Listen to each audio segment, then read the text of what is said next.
बिस्मिल्लाहिर्रहमानिर्रहीम, अस्सलाम वालेकुम।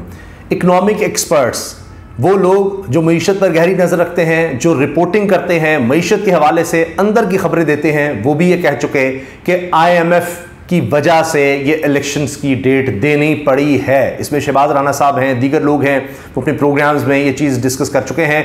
IMF की शर्त पर इलेक्शन की डेट देनी पड़ी है क्योंकि जो प्रोग्राम है वो खत्म हो रहा है और वो कहते हैं जी एक स्टेबल गवर्नमेंट आए, इलेक्शंस के बाद आए, फिर आगे का जो प्रोग्राम है जो हर सूरत जाना पड़ेगा अगले प्रोग्राम में आपको, तो उसके लिए एक नई हुकूमत हो, उससे बात करनी पड़ेगी। इससे पहले आपको याद है कि IMF जब ये स्टैंड बाय एग्रीमेंट था तो उस वक्त पहली दफा शायद तारीख में ऐसा हुआ होगा कि एक अपोजिशन लीडर से, नहीं हुकूमत अलग है, अपोजिशन लीडर इमरान खान साहब से मिलने उनके घर जाता है। तो ये सूरत हाल थी। लेकिन अब IMF को तो आप पीछे छोड़ दें, आप जो सफीर हैं अमेरिका के, बरतानिया के, वो मिलते हैं जनाब, सफारतकार मिलते हैं जाकर इलेक्शन कमीशन से, वो भी आप छोड़ दें। अब तो जनाब चीन मैदान में आ गया है, चीन मैदान में आ गया है। और इस वक्त आप ये देखिए कि चीन का पाकिस्तान पर जाहिर है कितना इन्फ्लुएंस होगा कि अब सबसे ज्यादा कर्ज जिस मुल्क से पाकिस्तान ले चुका है वो चीन है। CPEC आपके सामने है। अभी और बात हो रही है जी ML1 जो शायद पाकिस्तान की तारीख का सबसे बड़ा रेल का प्रोजेक्ट है, उसकी बात हो रही है। बहुत से लोग उस पर इतराज कर रहे हैं, जिनमें साबिक वज़ीर ख़जाना मिफ्ता इस्माइल हैं, कि क्या हम ये इतना सूद के साथ जो सालाना $550 मिलियन के करीब बनेगा, यानी $53 करोड़ सालाना, हम वापस कर पाएंगे इस प्रोजेक्ट के लिए जिसमें सूद की अदायगी दीगर चीजें शामिल होंगी, वो एक अलग बात है। तो चीन का इन्फ्लुएंस देखें। अब चीन के सिफारतकार ने साफ शफाफ इलेक्शंस का मुतालबा कर दिया और तमाम स्टेक होल्डर्स, जिसमें उन्होंने वाजे, मैंने ये सुना है खुद उनकी स्टेटमेंट, जिसमें वो कहते हैं each and every political party, each and every political party. अब आप सोचिए, तो ये वाजे तौर पर उनका इशारा है तहरीक इंसाफ की तरफ, इमरान खान की तरफ, बाकी तो सारे इकट्ठे हैं ही, उन्होंने तो हुकूमत इकट्ठे ली। तो वो कहते हैं साफ शफाफ इलेक्शन। और जिस तरह से उन्होंने मियां नवाज शरीफ के बारे में बात की है कि जी वो तो अंदरूनी मामला है, ये नहीं कहा कि जी मियां नवाज शरीफ आ रहे हैं, आ गए हैं, बड़ी अच्छी बात है, अब इलेक्शंस के लिए होना चाहिए या कोई तारीफ की हो, नहीं, उन्होंने सिर्फ इतना कह दिया जी नवाज शरीफ की वापसी, उनका चौथी वज़ीर आज़म के लिए दोबारा इलेक्शन लड़ना, जो भी है ये वो। और बॉडी लैंग्वेज भी होती है ना, अल्फाज का चुनाव देखें, कहते हैं ये अंदरूनी मामला है, आ रहे हैं, केस खत्म हो रहे हैं, इसमें वो हमें कोई लेना देना नहीं है। लेकिन साफ शफाफ इलेक्शंस पर उन्होंने बड़ा वाज़ेह किया है, हम चाहते हैं साफ और शफाफ इलेक्शंस हों। ये उन्होंने ARY पर बात की है। ARY के बड़े ज़बरदस्त रिपोर्टर जो उनके इन्वेस्टिगेशन सेल के हेड हैं, इन्वेस्टिगेटिव सेल ARY न्यूज़ के हेड हैं जनाब नईम अशरफ भट्ट साहब, उनसे बात की है, ये इंटरव्यू भी मौजूद है। उसमें उन्होंने ये अल्फाज इस्तेमाल किए हैं कि हम तमाम स्टेक होल्डर्स का चाहते हैं, each and every political party को चाहते हैं, साफ शफाफ इलेक्शंस चाहते हैं। अब आप अंदाज़ा लगाइए साफ शफाफ इलेक्शंस के बारे में, तो हाल ये है कि तलाल चौधरी शाहज़ेब खानज़ादा के प्रोग्राम में बैठे हैं और उन्होंने कहा जी हम तो लेवल प्लेइंग फील्ड ठीक है, कोई बाद में इतराज़ ना करे। तो शाहज़ेब खानज़ादा ने वहीं टोक कर कहा कि सोच लें, क्योंकि अगर साफ शफाफ इलेक्शन हुए, लेवल प्लेइंग फील्ड हो गई, तो तहरीक इंसाफ तो आराम से जीत जाएगी, बहुत आगे आपसे। तो उन्होंने ये कहा कि फिर तो उनकी जीत पक्की है। आप सोचिए ज़रा, तो यहां तक लोगों को यकीन है, बात कर रहे हैं हर सर्वे में, हर सतह पर, हर इलेक्शन के हवाले से आप देख लीजिए, तहरीक इंसाफ आगे नजर आ रही है, इमरान खान के साथ हमदर्दी का वोट बढ़ता चला जा रहा है। चीन कह रहा है कि जनाब सारों को साथ मिलाएं, सारे स्टेक होल्डर्स को साथ रखें। तो ये इतना वाज़ेह इशारा है कि इससे बढ़कर अब बंदा क्या बात करेगा। हत्ता कि आप ये देखें कि जब ये बात इन्होंने नईम अशरफ भट्ट साहब ने ये इंटरव्यू के साथ एयरवे पे चला है और उसको इसका क्लिप साथ लगाकर ये बात कोट की कि जी चीनी कौंसल जनरल का एयरवे को इंटरव्यू, नवाज शरीफ की वापसी पाकिस्तान का अंदरूनी मामला है, लेकिन हमारी ख्वाहिश है शफाफ इंतखाबात हों, तमाम स्टेक होल्डर्स मुफाहमत चाहते हैं और तमाम स्टेक होल्डर्स सियासी जमातें ऑन बोर्ड होकर एक पेज पर होना चाहिए। सारी सियासी जमातें सबको एक पेज पर होना चाहिए। तो जनाब जो पेज इस वक्त बनाया जा रहा है उसमें तहरीक इंसाफ को तो माइनस किया जा रहा है। तो चीन आ गया है मैदान में और फिर उन्होंने लेकिन के साथ ही बात की है कि जी वो अंदरूनी मामला है, नवाज शरीफ को छोड़ें। अब इस पर अयाज खान साहब जो कि एक्सप्रेस न्यूज़ को हेड करते हैं, उन्होंने इस पर एक जुमला कह दिया। ये एक्सप्रेस न्यूज़ पे प्रोग्राम बैठते हैं और एक्सप्रेस न्यूज़ चैनल को हेड करें। ये लिखते हैं जी चीन भी शफाफ इलेक्शन और सियासी इस्तेहकाम चाहता है। इससे पहले वज़ीर ख़ारजा चीन के आए और पाकिस्तान की तारीख में सिर्फ दूसरी दफा हुआ है कि चीन ने पाकिस्तान के अंदरूनी मामले में बात की, क्योंकि चीन की पॉलिसी है, वो कहता है जी किसी के अंदरूनी मामला में बात नहीं करनी, क्योंकि चीन को हमेशा ये रहा कि जी बाहर की दुनिया आकर उनकी तारीख ये है कि जी यहाँ पर इन्फ्लुएंस लेती थी, तो वो कभी इस पर बात नहीं करते। लेकिन चीन के वज़ीर ख़ारजा ने पाकिस्तान में आकर बिलावल भुट्टो ज़रदारी के साथ खड़े होकर, जिस पर बिलावल भुट्टो की आंखें खुली की खुली रह गई, बाकायदा वो रिएक्शन सबके सामने है जिसमें बिलावल भुट्टो कह रहे हैं इस तरह उन्होंने किया कि ये क्या कह दिया चीन के वज़ीर ख़ारजा ने कि जी आप सियासी इस्तेहकाम लेकर आएँ ताकि फिर हम माशी इस्तेहकाम की तरफ बढ़ सकें। ये उनके अल्फाज हैं।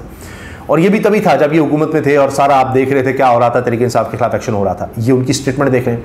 1971 के बाद दूसरी दफ़ा है कि चीन ने कभी इस तरह से बात की हो। तब भी चीन ने कहा था जी आप अपने लोगों में और दहशतगर्दों में फ़र्क करें। 1971 की बात है। उसके बाद अब आकर चीन ने बात की कि जी आप इस्तेहकाम लेकर आएँ, लेकिन वो नहीं हो सका। और अब चीन के जो कौंसल जनरल हैं उन्होंने फिर ये बात दोहराई है। इसके अलावा उन्होंने कहा है कि CPEC के ख़िलाफ़ लोग हैं, हमें समझ नहीं आती बाहर की ताकतें क्यों CPEC के ख़िलाफ़ हैं। और फिर उन्होंने फ़लस्तीनियों के साथ, गज़ा के मुसलमानों के साथ इज़हार यकजहती किया। उन्होंने कहा हम उनके साथ खड़े हैं। और चीनी पॉलिसी वाज़ेह है, गज़ा जंग का हल 2 अलहदा रियासतों का क़याम है, जहरियत सिविलियन पर हमलों के ख़िलाफ़ है, रिवायती तारीख़ी एतबार से इलाका फ़लस्तीनियों का वतन है, मिलिट्री नहीं आलमी सालसी मुज़ाकरात हल हैं। चीन ने नुमाइंदा भी वहाँ भेजा, हमारी हमदर्दियाँ फ़लस्तीन के साथ हैं, हम तारीख़ के दुरुस्त सिमत में हैं। चीनी कौंसल जनरल। अब ये चीन ने जो बात की ना कि जी ये मुखालिफ हैं, कुछ बैरूनी अनासर अंदरूनी अनासर CPEC से खुश नहीं हैं, और बल्कि वो पाक चीन दोस्ती से भी खुश नहीं हैं, और इनकी सारी तनकीद और मुहिम बेबुनियाद और नासमझी पर है। तो इसमें आप याद रखिए कि इमरान खान साहब ने एब्सोल्युटली नॉट किसको कहा। इमरान खान साहब क्या पॉलिसी बना रहे थे कि जी हमारा तो मुस्तकबिल चीन के साथ है, ये कौन कहता था। और फिर वो क्या कहते हैं कि जी कहाँ से आया पैगाम, वो जो साइफर एक हकीकत है जिस पर इन पर केस भी बन चुका है कि जी इमरान खान को निकालो वरना तुम्हारे लिए नताइज होंगे, और अगर ये रहा तो नताइज होंगे, और निकाल दिया तो सब माफ़ हो जाएगा। ये एक हकीकत है जिस पर पाकिस्तान ने एहतजाज किया। तो क्या चीन को इन चीज़ों का नहीं पता? ये सारा तो मुल्क में हो गया ना, तो चीज़ें सामने आ गई। जो पसे पर्दा जो कुछ होता रहा, जो प्रेशर आते रहे इमरान खान पर, जिसका इजहार खुद हामिद मीर साहब करते हैं कि जी इसराइल को तस्लीम करने के लिए इमरान खान पर प्रेशर था। तो क्या इस सब बातों का चीन को नहीं पता कहाँ से प्रेशर आ रहा था, क्या था, CPEC के हवाले से क्या प्रेशर्स थे, क्या इमरान खान साहब के बारे में क्या हो रहा था, सारा पीछे क्या गेम थी, जिसके बारे में पीपल्स पार्टी के भी कहते हैं जी हमने निकाला, वो सारा कुछ हुआ। फिर महमूद मौलवी साहब जो अब इस्तेकाम पाकिस्तान पार्टी में चले गए हैं, और उन्होंने टेलीविज़न पर बैठ कर कहा कि हाँ जी वो अमरीकी जो हैं उनके भी सफारतकार कहते थे जी इसको निकालना है, और ये सारा कुछ। तो वो सारी अमरीकी इस्टेब्लिशमेंट का भी उन्होंने खुद टेलीविज़न पर बैठ कर महमूद मौलवी ने ये बात की, जो तहरीक इंसाफ की टिकट पर जीते थे और फिर चले गए इस्तेकाम पाकिस्तान पार्टी में। तो ये बातें चीन को नहीं पता। तो जनाब चीज़ें बड़ी वाज़ेह हैं, स्टेटमेंट बड़ी वाज़ेह है। और इसके साथ आप ये चीज़ भी नोट करें कि अब चीन ने ये सब बातें करने के बाद वाज़ेह कर दिया है कि पाकिस्तान को अब क्या करना है, सबको साथ लेकर चलना है, और पाकिस्तान में अगर इस्तेहकाम लाना है तो यही रास्ता है। अब तो मैं देख रहा था, सुन रहा था कि शायद खाकान अब्बासी साहब ये कह रहे हैं कि आपने जिस तरह ये अगर आपको इक़्तिदार मिल रहा है तो मत लें, इस तरह इलेक्शन जो आप करवा रहे हैं इससे कोई इस्तेहकाम नहीं आएगा। फिर पाकिस्तान के जो बड़े अखबारात हैं जो मईशत के हवाले से, एक तो बिज़नेस रिकॉर्डर है जो प्योरली सबसे बड़ा इदारा आप कह सकते हैं इसको, जो इकॉनमी के हवाले से लिखता है, वहाँ पर भी ये बात सामने आ गई, और डॉन ने भी इसको छापा है अलग से।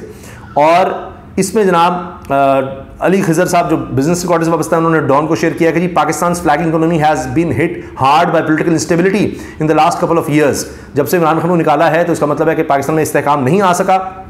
The situation is complicated by growing security concerns over the resurgence of terrorism in parts of the country. Unless the next government has a clear and credible mandate in the fair and free polls, it will not be in a position to focus on and solve the economic problems of the country or tackle the security challenges. तो साफ शफाफ election ना हुए, एक मजबूत हुकूमत ना आई, तो जो माशी और सियासी और इस वक्त अमन-ओ-अमान के हवाले से चैलेंजेस हैं इससे निपटा नहीं जा सकेगा।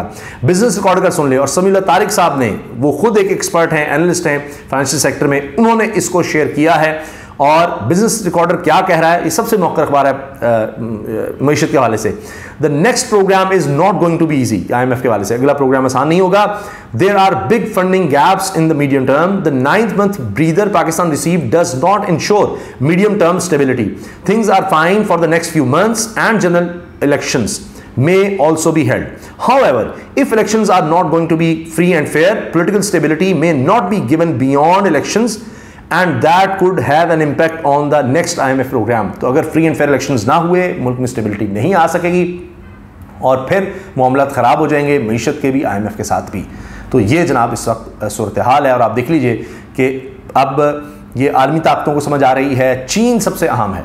और आप जानते हैं कि इमरान खान साहब का रूस का जाना वो बुनियाद बनी थी, वहाँ का दौरा बुनियाद बनी थी कि जहाँ से फिर एक चीज़ ट्रिगर होती है। पहले से चल रहे थे मामला, लेकिन वो सारा कुछ होना, और इस वक्त रूस और चीन कहाँ खड़े हैं, किस तरह एक दूसरे के करीब हैं, इंटरनेशनल लेवल पर जो पॉलिसीज़ हैं वो किस तरह इकट्ठी चला रहे हैं, चाहे वो इसराइल फ़लस्तीन वाला मामला हो या दीगर मामलात हों। अमेरिका के हवाले से भी उनकी पॉलिसी आपके सामने है।